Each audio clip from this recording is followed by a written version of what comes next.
So welcome everybody to the research seminar series. Today we welcome Professor Victoria Traynor. It's not often that we get to talk about unicorns and magical beings and health, but today Victoria is going to talk to us about her work developing a gerontological workforce and finding the unicorns. Welcome, Victoria. Thank you. There we go. Thank you. Okay, good afternoon, everybody. I'd like to start with an acknowledgement of country. And the acknowledgement of country that I'd like to share with you is about our ripple effect. This image here on the slide is from the Gerontological Alliance of Nurses Australia and was created for us by Crystal Langford, who's a Wiradjuri woman. And this painting is called Ylang, which is about the ripple effect. And she created this painting for us when we explained what the purpose of our association is and the challenges that the gerontological workforce face. And we talked about how we want to make a really big impact. And so she drew this beautiful painting which conceptualized ripples and the ripple effect we have. And when we do our work, we try and support the workforce to think about that ripple effect. If it feels challenging, think that one small thing that they do with the older person, with their team member or their family member, will reach far and wide and much further than they can see their impact is having. So what's my background? I've said here I was a unicorn from the beginning.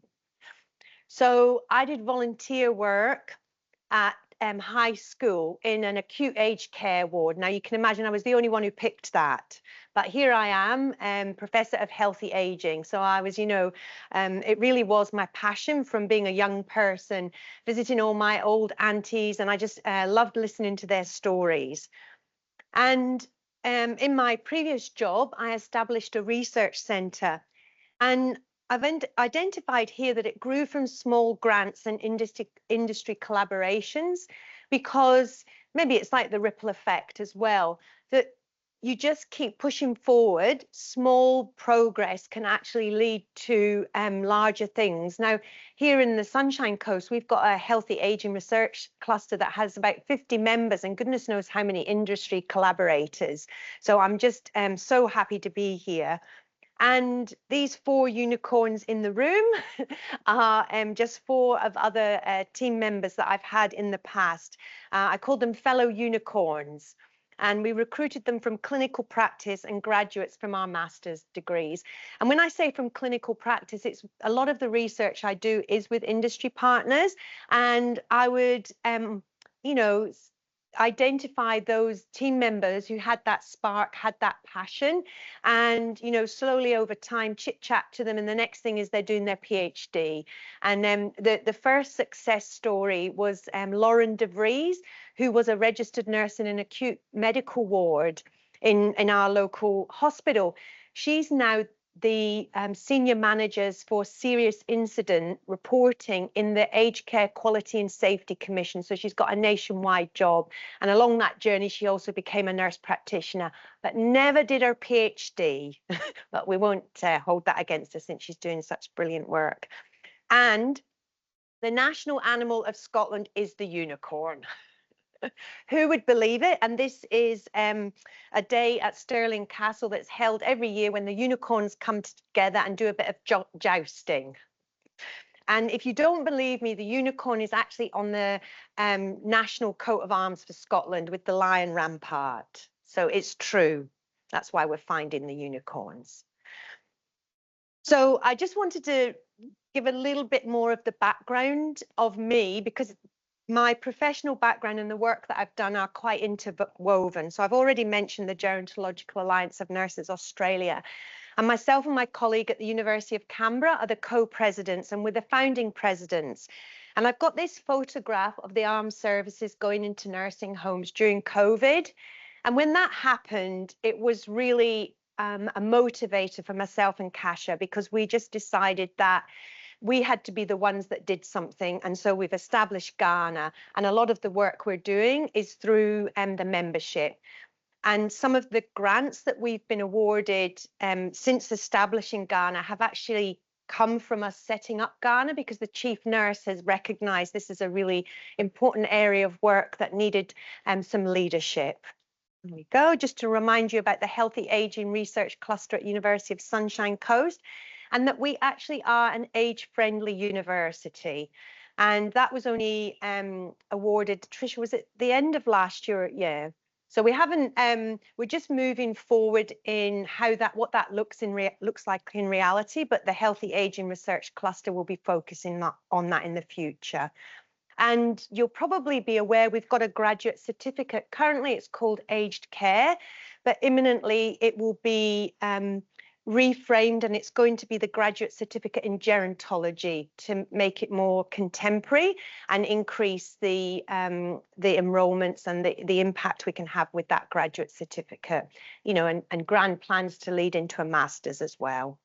So what are the strengths of the aged care workforce in the community and residential aged care? So that the gerontological nursing workforce is in community, it's in acute care, it's in residential, but today I'm going to focus on community and residential. Their passion for person-centered care is really clear. And Mia yesterday and Nina spent the afternoon at Emmanuel Gardens and came away just beaming because of the experience they had. And Mia used the words about the love in the heart of the professionals that she met.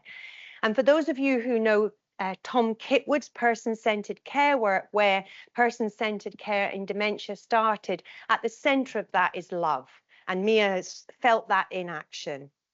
There are so many professional development opportunities in residential and aged care for the gerontological workforce because it's very complex. There's authentic interdisciplinary work, and we can't care for an older person in community and residential without really authentic interdisciplinary work, because the older person comes with so many levels of complexity in terms of their physical health, their mental health, and their networks. And we have an ideal scenario for the extended scope of practice. Now, I don't want to be too political, but I was on the edge of my seat on election night because I think that Mark Butler, our Minister for Health, has done so much for nursing in particular. And I think there's more to come for extended practice for physios, paramedics, and so on through this current government. And I hope you like this picture. This is the oldest person in Australia, and he has baked beans for breakfast every day. And Heinz created this 110th birthday present for him with the Heinz beer. I just thought it was great in terms of our longevity. So what are the challenges? So the workforce suffer the challenges of the stigma of aging. So it means it's difficult for undergraduates in particular, or our family and friends, to actually be proud of working in aged care. So the stigma of aging gets sort of put onto them. There's the shame from the Royal Commission. Of course, there was lots of good came out from the Royal Commission, but to think you work in an industry that has had all those inadequacies, cruelties highlighted is really challenging. The acuity profile of the clients has changed dramatically.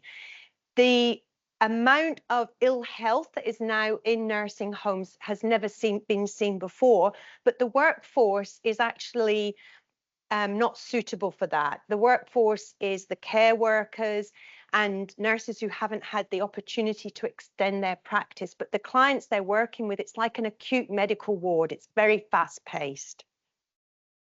Not sure if any of you are aware, but for those services that are part of industry, not part of state health, either private or not-for-profit, they don't have access to databases. So it means they can't easily access evidence-based practice. Even if there are some leaders there, the only team members who can easily get access to contemporary evidence are those who happen to be studying. But those in aged care, access to scholarships are not as common as it is when you work for state health. So there's all these inequities. 80% of the team members have English as an additional language. Now, that's a bonus in some ways, because when I teach person-centeredness to our, Southeast Asian registered nurses, they look at me, they're puzzled. And then I look at the ones in acute care and they're puzzled. So the ones that are in acute care are puzzled because they don't know what person-centered is, but the ones from Southeast Asian are puzzled why I need to teach it. So there are advantages, huge advantages, but of course the racism that they experience and sometimes the language barriers are a challenge. And the lack of a medical team. It's in the news every day about the shortage of GPs, and those nursing homes have a real difficulty meeting the medical needs of the clients they look after.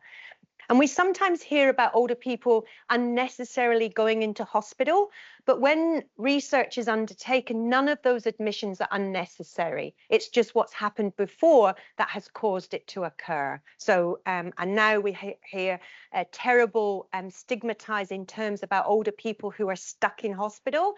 And it's like the blame is put on the older person and the nursing home for not taking them back. But it's to do with the shortage of community care and so on. And this is the oldest woman in Australia. And previously, when I wasn't doing fly in, fly out, I had a beautiful garden and I was an avid gardener, so I couldn't help choosing this picture for this lady who's the oldest woman in Australia. What have I done to address these challenges? I've done work over a long period of time to develop competencies for a specialised workforce. Why choose competencies? I've had to rebut the choice of the word competencies instead of standards or whatever I choose. But when we go back to the proper meaning of competence, it captures knowledge, skills and application. And that's why I continue to use the term competencies. But competencies can sometimes be misused and thought of as skills. But competence is much more than a skill. Competencies describe the work required to fulfill a role. So it helps any workforce. It provides detail for position descriptions and recruitment processes. You can actually use competencies to recruit your team members. This might be, in the future. Sometimes it happens. The competencies can inform strategic planning for policies and quality processes. So when you have a competency framework, it can actually become your strategic plan. If you have 5 core competencies, that's 5 topic areas that you can address in your strategic plan. It can also determine the professional development you provide for your team members. Might even help you determine whether somebody receives support to go to an education day, or how does it match up with your competence? How will it help you improve your competence in the areas we've decided are important? So my journey around competencies began in 1998. So I wanted to share some highlights for you. So I found that it was Kathy Freeman was awarded Young Person of Australia in 1998. And I do believe she also won Australian of the Year probably in 2000 or 2001, if it was after the Olympics. And what I read on the internet was that Kathy Freeman is one only person to get Young Australian and Australian of the Year. Then I looked up how many people over 100 there were in 1998. You can see here the UN suggests there was 135,000 centenarians of in the world, and projected to grow to 2.2 million by 2050. So I'm just going to take you through the work that I've done with this competencies development.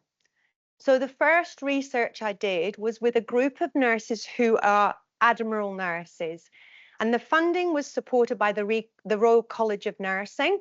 And I went there as a postdoc, and I worked with Professor Brendan McCormack and Professor Jan Dewing, and Jan is sadly now passed and up with the stars.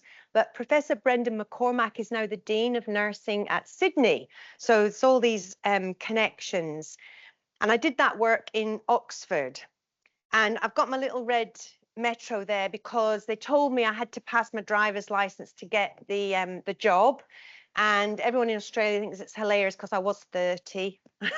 And because you live in Edinburgh, when I was living in Edinburgh, you didn't have to have your driver's license. And I also like the fact that Princess Diana had a red metro.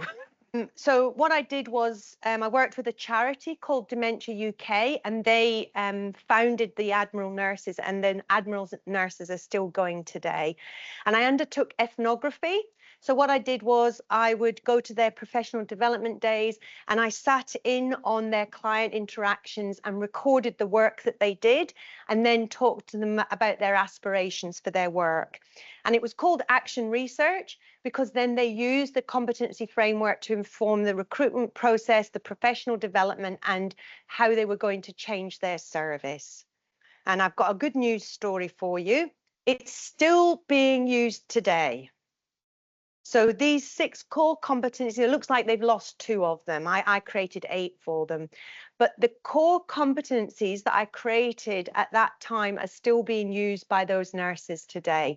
So it's just to, for those of you who are on your PhD journey or those of you doing research and you think it's taken a long time, I'm just going to say rigorous research is really worth it, because if you do a good job, it can be enduring rather than, you know, quick and, you know, fast.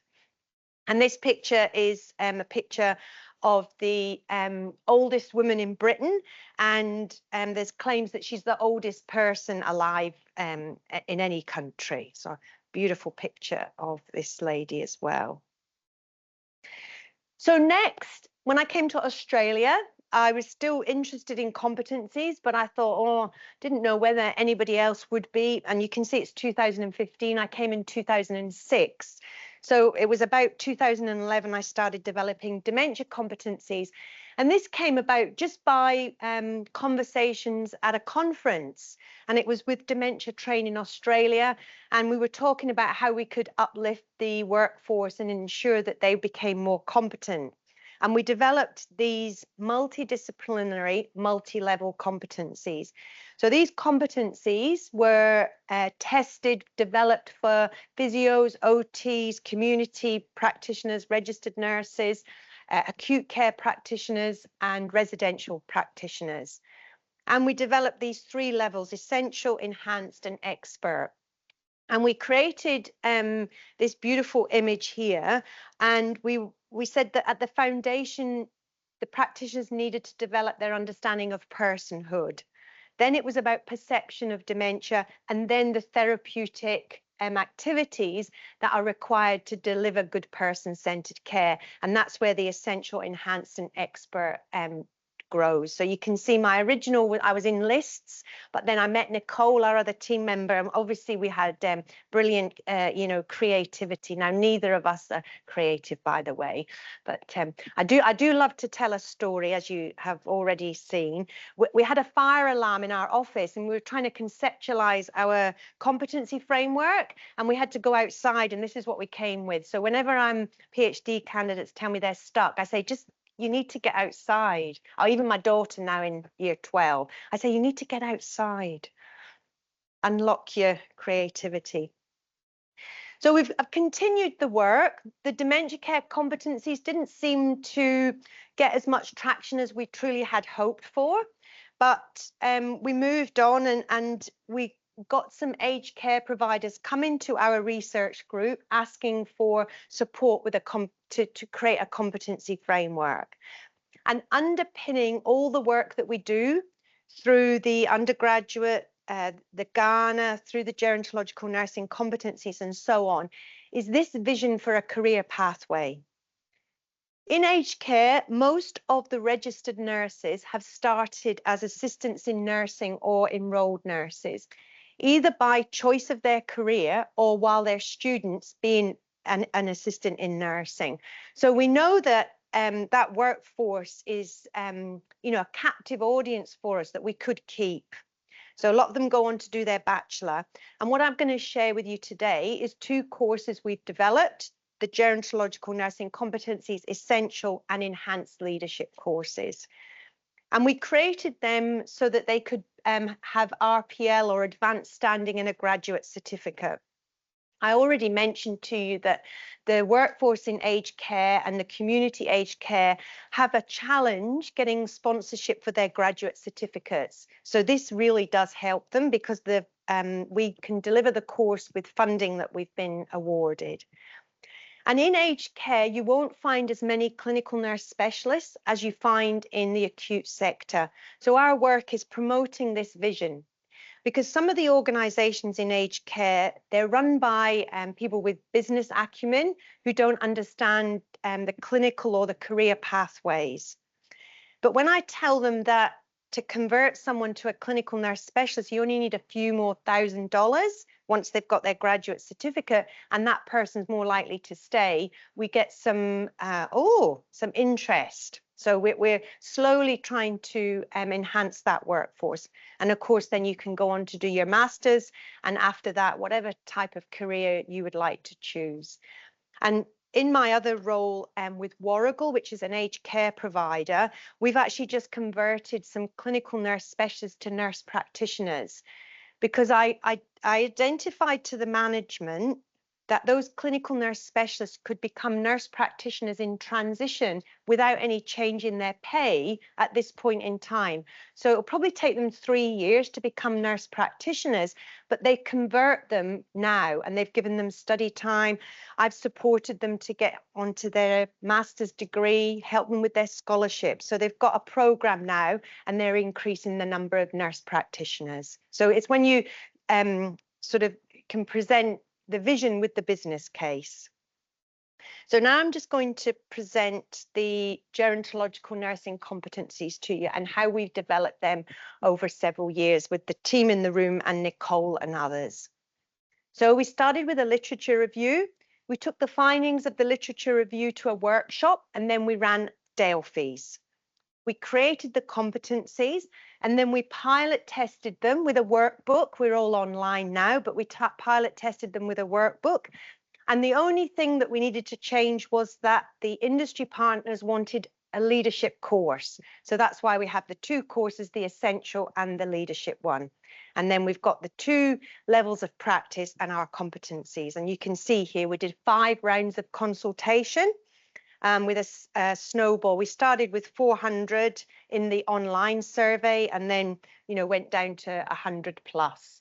But it kept going through, and the endorsement was, the Delphi. You need to decide what minimum level of agreement you'll accept before you keep findings in your research. And we were up at the 80 and the 90% of agreement just following the workshop with those 100 registered nurses.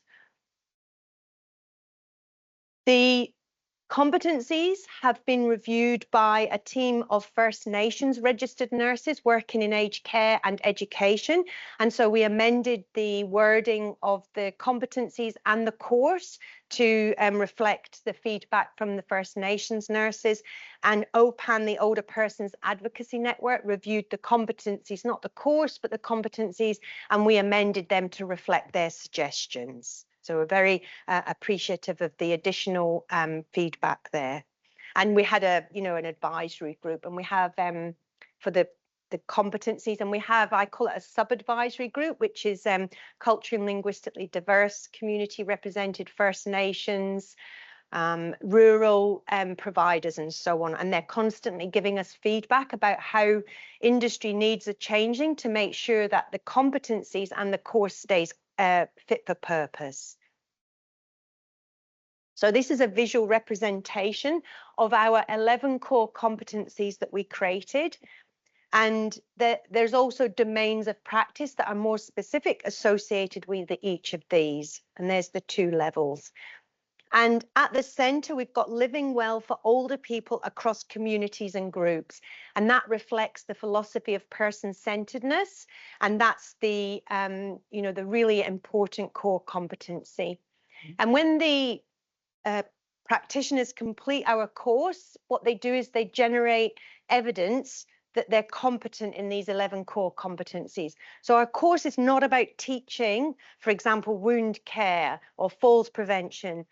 Our course is about providing professional development skills so that those participants, the registered nurses, can demonstrate their competence in the 11 core competencies.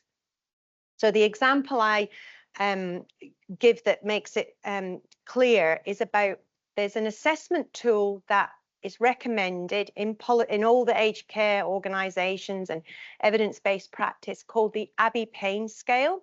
And the Abbey Pain Scale is a pain assessment tool that you can use with people with dementia. Everybody knows about it, but when you do an audit, it's rarely being used. So what the participants do is they use that as an activity to actually improve their own knowledge, skills, and then they use it in practice. And the evidence has to include, teaching others or doing the audit and so on. So their portfolio that they produce at the end has got evidence of how they've improved things, but how they've improved other people's practice as well. So in the course, we deliver it online, virtual workshops and so on, with like myself and other team members doing the teaching, but all the participants are also allocated a mentor. So what we found was that because of the profile of the registered nurses working in community and aged care, they needed more than just us teaching them. So they all have a mentor. Most of the mentors will be like 50 plus with 30 years experience in gerontological nursing, and those special skills that a good mentor will have, and they support all the participants. So the funding that we've got includes the teaching as well as the mentoring. And we've got a visual here that the team have provided me at the last minute. Hey, help, can we get the updated figures? So we've delivered the course to 415 participants across 43 different providers in Australia and 89 mentors. The mentors are just fabulous. And of course, we draw them from Ghana sometimes. Sometimes the mentors are internal to the organisation, but in aged care, they haven't got the spare team members. So we have the external mentors. Sometimes team members come and do the course alongside a mentee, and then the next time they can be a mentor on their own. And you can see here the culturally and linguistically diverse participants who complete the course, 68%. And this is just a list of all the different aged care providers who have supported their team members to actually do the course. And sometimes we deliver a whole of organisation cohort.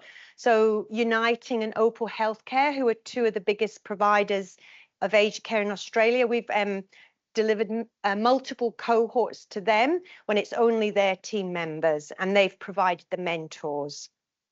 And then sometimes, like the Henry, it's like a small standalone unit. There was only one participant from there. So we've evaluated the impact of the course. So I'm just going to share some quotes with you from the participants and the mentors. So one mentee said, "I felt a bit privileged to have a mentor to enhance my knowledge and expand my vision to move forward in my career." Another said, "There's the assessment form. It's based on the position description. Something could be worked into position descriptions. So at the beginning and the end, everybody does a self-assessment against each of the core competencies." And then one mentor said, "The mentees are feeling more empowered. I think their self-confidence and their self-esteem really improved." And the last workshop that we run is called a celebration event, and the participants share something from their portfolio and where they're going next. And of course, we're all crying, and the CEO's so excited that, they actually invested in this and it's actually worked. They're going, phew. And then the other participant said the outcome is beneficial for the client as well. Person-centered care, good care. So as an educator, you can imagine how happy we are that these are the outcomes, and the rest of the team, all their efforts in the learning design and the administration of the enrolments and so on. We also ran a survey, and the participants said, "The GNCs helped articulate my career path as a gerontological nurse." So it's, obviously really terrific to see that. And then they said, "The GNCs helped guide my clinical role." So this is really important because we're not teaching lessons. We start the course, we say you've all got the knowledge you need, but what we're going to do is to provide you with the skills to put that knowledge into practice. We've done some pre-post matched sample surveys. This has been a huge challenge, getting the participants to complete the surveys, getting the teachers buy-in, even our team members, that this is really important. And we think that perhaps with the participants having English as an additional language, the surveys are, a challenge to get those team members to complete the survey. So we evaluated ageist behaviour. This is where we found significant reductions. So this was a cheer.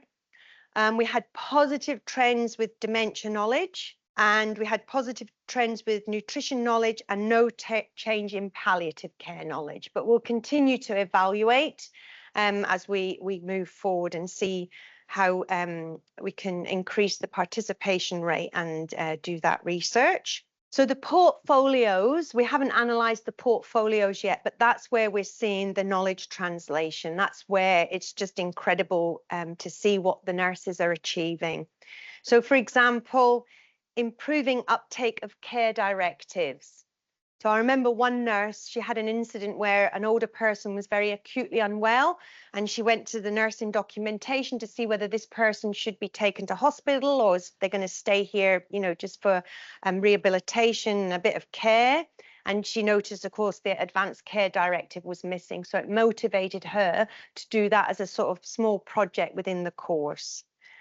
Inclusive cultures becoming a reality. So, you know, the centre core competency about living well. So one of the common activities that the participant does is either run a rainbow day or they run a day about Italian communities or something, and they have to organise it all themselves and get feedback about the impact of that. The families feeling genuinely involved in care. So when we describe the type of evidence that the participants are required to collect, we emphasise feedback from families, as well as feedback from the older person, but also the families. And the number one error, the number one complaint from the Aged Care Quality and Safety Commission is medication errors. And we're finding that the participants are using the course to tackle medication issues, so medication errors and polypharmacy. And, you know, it's a little bit distressing when you hear the participants have, you know, that awareness raising about medication, but good because the outcome is positive. And of course, for those of you who work in aged care, you'll be well aware about the strengthened standards due to come in on the 1st of July. So our course will ensure that that supports that process by updating content. And we've got Gwen here who's taken on the role as casual with the team to do that task for us. We've had adaptations of the course. So a PhD candidate that I supervised in Australia is from Taiwan originally. So he took the competencies to Taiwan and he ran research, and we got them adapted for Taiwan. And there was very few changes required, quite extraordinary. And then in the Maldives, another colleague is doing some work there. Their plan is that they will recruit mentors. They'll recruit senior gerontological nurses who will become mentors to run the program in the future. So they'll do the program and then they can run it independently. So that's it. You know, it's not about us doing all the teaching. We want it to be self-sustaining. And then some of you here also are involved in this project. So we had the gerontological nursing competencies, and then another opportunity came up to develop enhanced placements for student nurses working in services providing health to older people. And so we drew on the gerontological nursing competencies in a tender to say, if we use the GNCs for the facilitators, we can enhance the experience of those students. And so University of Sunshine Coast is a co-applicant on that tender. The other spin-off from the programme is the shortages in aged care. Some organisations are paying recruitment agencies to go overseas and bring nurses to Australia. Now, our International Congress of Nurses has said that that's not a good plan, and in fact, it's unethical for the brain drain. You know, so the shortages then happen in those countries, but it is happening. So in Warragul, they were telling me about the number of overseas educated nurses who were coming to Australia. And they told me they were going to allocate these nurses to the care homes where the shortages were worse. I said, oh my goodness, what on earth are you thinking? I said, that's such a high risk situation. You know, you're going to pay all this money. Well, they'll all sorts of things, but they're not going to stay. Anyway, we had a long conversation. So what Warragul did, they put a call out for their team members to become mentors. So they were inundated by expressions of interest. So now they have this big pool of mentors, and their mentors are supporting those overseas educated nurses. So fingers crossed, we don't know, that's only just happening now, but hopefully that has an impact. And when I talk to other industry partners, I'm explaining this initiative. So we're hoping that that takes off. So Baptist Care have asked whether we can deliver this program to them. And of course, we have to shout about the awards and recognition. In our team, when we were all face to face, we had a little bell and we'd ring the bell when something happened. But some of these are bigger than little bell moments, really. We got Best Talent Development Program. So we use Open Learning, which is an online platform for the course that we developed. And it's just terrific. Anyway, we won a prize, so we were very excited about that, an international prize. The funding that has enabled us to keep delivering the course is from the Department of Health and Aged Care. So we had a first tender in 2021, and we've just been refunded, so we'll go until 2027, and that's where the team have been able to have their contracts extended. And the Council of Deans of Nursing and Midwifery gave us a commendation for the work we were doing. So what's next? So my role as Professor of Dementia in Warrigal, which I do 2 days a week and 3 days a week as the Professor of Healthy Aging, I wrote my dementia action plan for them and, identified all the areas for development. And they asked me to say, give them the wish list, the minimum. And they've supported me to create the dementia care competencies course for all their clinical nurse specialists across all their care communities. So where it's a small care community, one small nursing home, there'll be one dementia nurse specialist who becomes one clinical nurse specialist who becomes a dementia specialist. The larger homes will have 2, maybe up to 3 clinical nurse specialists becoming dementia specialists, because this is the core work of aged care. The data that the government's publishing doesn't match the reality. So Nina and Stephen are actually working on a dementia recognition project, and they're doing some data mining with Warrigal's e-health records, because probably 70% of older people being cared for in nursing homes have a dementia, and that's the only ones that are recognised. So dementia's core work. And another challenge that has, I think, risen with the demographics. So older men are aging now. So in the past, care homes would have been, mostly older women. And if they had dementia, you might, what did we used to say? Or John Rosenberg called it dotty to yesterday. He was telling us that bad word, or it was pleasantly confused or whatever. But now these gentlemen, they're going into nursing homes, they've got dementia, and they're really active. They need to be outside, and they get frustrated, and the way their dementia presents itself is really challenging. It's so difficult for the care staff, and they do get aggressive. And then the other little gentleman, could be this big, he's trying to save the nurse, and so we really do need to improve dementia care. Another initiative that is a primary health network is supporting general practice to pay the general practice to release practice nurses to actually do the gerontological nursing competencies course, and then the mentor that we'll provide to them will support them do quality improvement initiative the following 6 months. So the course is 6 months. They'll then do a quality project around healthy aging.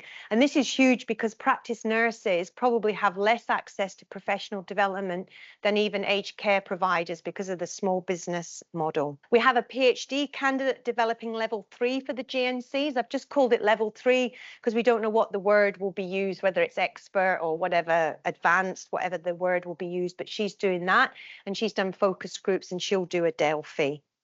We continue to evaluate the impact of the competencies, and that's the advantage of having the tender, that we can do that. And I just want to finish with a clinical professor with Warrigal, still a unicorn. There's only 2 of us in Australia. And this is Auntie Millie Ingram, who was Female Elder of the Year in 2024. I would just like to pose a question to everybody listening before we finish today, and ask, what does your future old age look like? And this is Mr. Kim Collard, who was Male Elder of the Year 2024.